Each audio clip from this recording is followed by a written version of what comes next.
l'occasion de la sortie de son nouveau numéro, Objectif Languedoc-Roussillon a organisé une rencontre avec Philippe Sorel.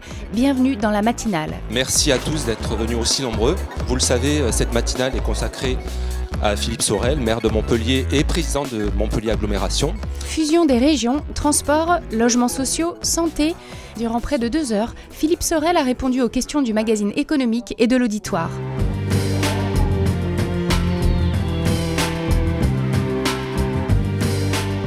Montpellier est la seule ville de gauche du sud de la France aujourd'hui, ce qui est un exploit. Mais voilà, une gauche qui n'est plus socialiste.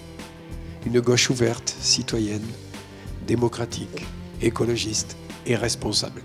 J'ai demandé à ce qu'on ouvre un poste de recrutement pour le DG de la ville. Secondo, j'ai demandé de recrutement pour 2 postes de directeur de cabinet à la ville et à l'agglo. J'ai 7 chargés de mission à la ville, 5 chargés de mission à l'agglo. Aucun n'est recruté à ce jour. Je prends mon temps parce que je ne veux pas me tromper. Le règne d'Hélène Mandroux a montré que 10 changements successifs de directeurs de cabinet sont néfastes pour une collectivité.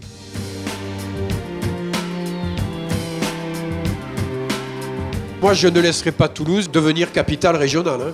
C'est pas mon rôle. La vie, c'est ça, c'est l'affrontement. On peut s'affronter sans pour cela être indélicat. Frêche, il disait, la politique, c'est un rapport de force. S'inspirant du petit livre rouge, il rajoutait, et il faut compter que sur ses propres forces. La seule chose que j'ai à dire, c'est que moi, je me battrai à fond pour que Montpellier reste pôle régional et pour que Montpellier soit capitale de la région. Et pour que, même s'il y a une fusion de la région, Montpellier ne perde pas sa place dans le concert des villes nationales. Alors moi, je constate avec le sourire que 1. Le tramway n'arrive pas à l'aéroport. 2. Le tramway arrive à Pérols. Ensuite, il faut finir en bus et à pied. 1h15 pour aller à la mer.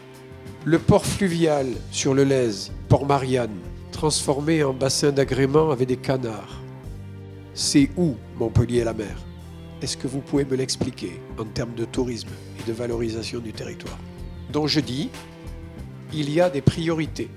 Avant la ligne 5, la première cohérence est de finir le ring et de faire joindre la place de l'Observatoire à la place Albert Ier, ce qui permettra au jeu de paume de retrouver une véritable valeur ajoutée. Deuxième point, c'est la connexion à la mer et à l'aéroport. D'une façon ou d'une autre, il faudra bien le faire, c'est dans le cours de l'histoire. On va passer à un autre mode de transport, le TGV.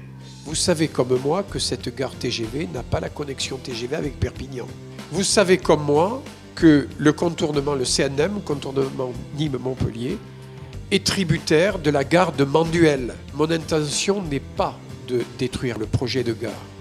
Mon intention n'est pas de ralentir le projet du contournement Nîmes-Montpellier. Mais je ne souhaite pas que les Montpelliérains, les habitants de l'agglomération, comme disait Georges Frêche, soient cocus et paient la chambre. J'estime que chacun doit jouer dans son camp. Avec André Deljarry, je le dis devant lui parce que je le dis clairement, on se connaît très bien, donc c'est à ceux qui sortent des urnes de concevoir l'urbanisme.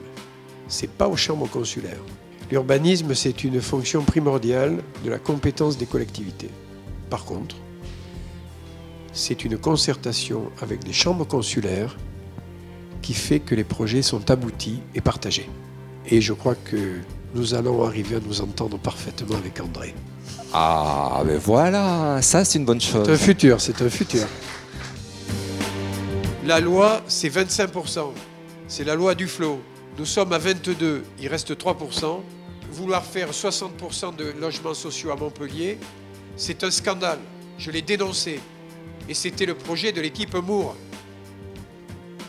En divisant la ville en 20 quartiers. Alors, ça vous rappelle quoi? Une ville qu'on divise en 20 carrés, organisée par une maison pour tous, une maison des jeunes, une administration, une mairie annexe. Et tout ça avec un seul organisme qui attribue les logements. L'URSS, c'est fini. C'est pas comme ça qu'on fait de la politique. Pour faire de la solidarité, il faut qu'il y ait de la création de richesse. Et pour qu'il y ait de la création de richesse, il il faut soutenir les entreprises qui sont les seules capables de créer la richesse. Sur la valorisation de la connaissance médicale à Montpellier, je partage le projet de Jacques Domergue, pas celui d'Hélène Mandron. Le projet de Jacques Domergue, c'est de valoriser l'ensemble du secteur sur l'université, sur les thématiques médicales, sur la grande expérience qu'a Montpellier en termes de pratiques médicales. Par contre, la Cité du corps humain, c'est un gadget. Pour développer l'économie, moi, j'ai besoin de chefs d'entreprise, j'ai besoin d'innovateurs, j'ai besoin d'universitaires, j'ai besoin de pôles d'excellence. Si la Cité du corps humain permet à Montpellier de se développer en termes d'économie sur la science et la médecine en particulier, comme le Génopole d'Evry, là, oui. Mais si c'est pour faire un musée de plus, non.